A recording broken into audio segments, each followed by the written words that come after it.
Welcome back to விண்வெளி பார்வை. இன்னைக்கு நாம் பார்க்க போகிறது ரமலான் பிறை. இந்த ரமலான் பிறை அதை பார்க்கக்கூடிய அந்த காலகட்டம் கண்களால் பார்க்கணும் அப்படிங்கிறது முஸ்லீம்களினுடைய மார்க்க சட்டமாக இருக்குது. பிறையை பார்க்கும் பொழுது அப்போ பார்க்கக்கூடிய அந்த முதல் பிறை எப்பவுமே ஏன் சிக்கலாக தோன்றுறது அப்படிங்கிறத நாம் விளக்குறதுக்காகத்தான் நாம் இந்த வீடியோ போட்டிருக்கோம். மற்றபடி விஞ்ஞான அடிப்படையில் ஒரு விஷயத்தை சொல்லணும் அப்படிங்கிறதுக்காக நாம் இந்த வீடியோவை போடலை. முதல்ல நாம் புரிஞ்சுக்கணும், அமாவாசை ஏற்படும் பொழுதும் அல்லது நியூ மூன் புது நிலவு ஏற்படும் பொழுதும் சூரியனும் சந்திரனும் ஒன்றா தான் என்ன செய்யணும், உதிக்கும். அதே போல் ஒன்றா தான் மறையும். அப்போ அமாவாசையினுடைய காலகட்டங்களில் நிலாவை நம்ம பார்க்கறது ரொம்ப அரிதான ஒரு செயலாக இருக்கும். உதாரணத்துக்கு இப்போ நான் போட்டிருக்க அந்த வீடியோவை பாருங்கள். அதில் சூரியன் அமாவாசை தினம், அதாவது வரக்கூடிய 10ஆம் தேதி, அந்த நாளில் சூரியன் எப்படி மறையும், அதே போல் நிலா எப்படி மறையும், அதே போல் 11ஆம் தேதி பிறை பார்க்கக்கூடிய நாள் அன்னைக்கு சூரியன் எப்படி மறையும், நிலா எப்படி மறையுங்கிறத அதில் விளக்கியிருப்பாங்க. இதை நீங்கள் அதில் பார்த்து தெரிஞ்சுக்கோங்க. இதுக்கு என்ன காரணம் அப்படின்னா, 10ஆம் தேதி அதாவது அமாவாசை அன்று சூரியனும் நிலவும் ஒரே நேரத்தில் மறைகிறதுனால அவங்களுக்குள்ளார இருக்கக்கூடிய அந்த டிஸ்டன்ஸ், அதே நேரத்தில் மறையக்கூடிய அந்த நேரம் பார்த்திங்கன்னா ஒரு அரை மணி நேரம் தான் வித்தியாசம் இருக்கும்.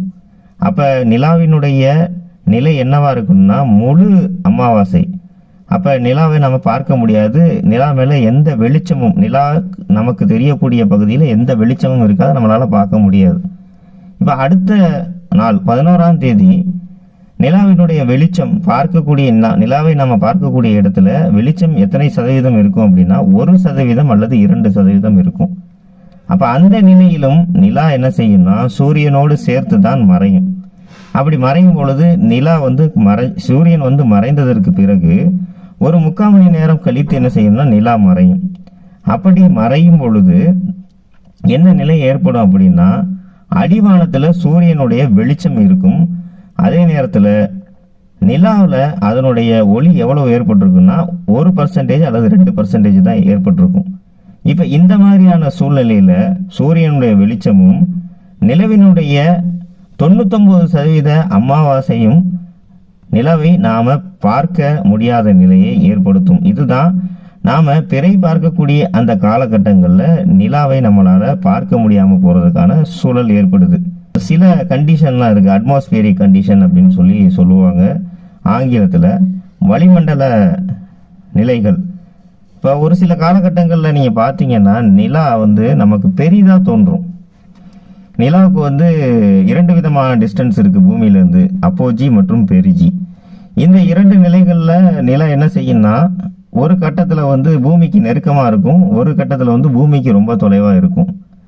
அப்போ இது 2 நிலைகள்லையுமே வளிமண்டல கண்டிஷன் காரணமாக, வளிமண்டலத்தினுடைய இருக்கக்கூடிய நிலைகள் காரணமாக நிலா நமக்கு ரொம்ப பெருசாக தோன்றும். பல காலகட்டங்களில் நம்மளால் என்ன செய்ய முடியுமோ அதை பார்க்க முடியும்.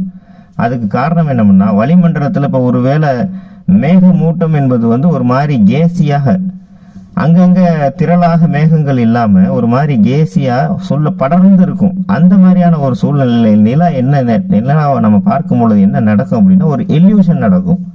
நிலா பெருசாக இருக்கிறது போல நமக்கு தோன்றும்.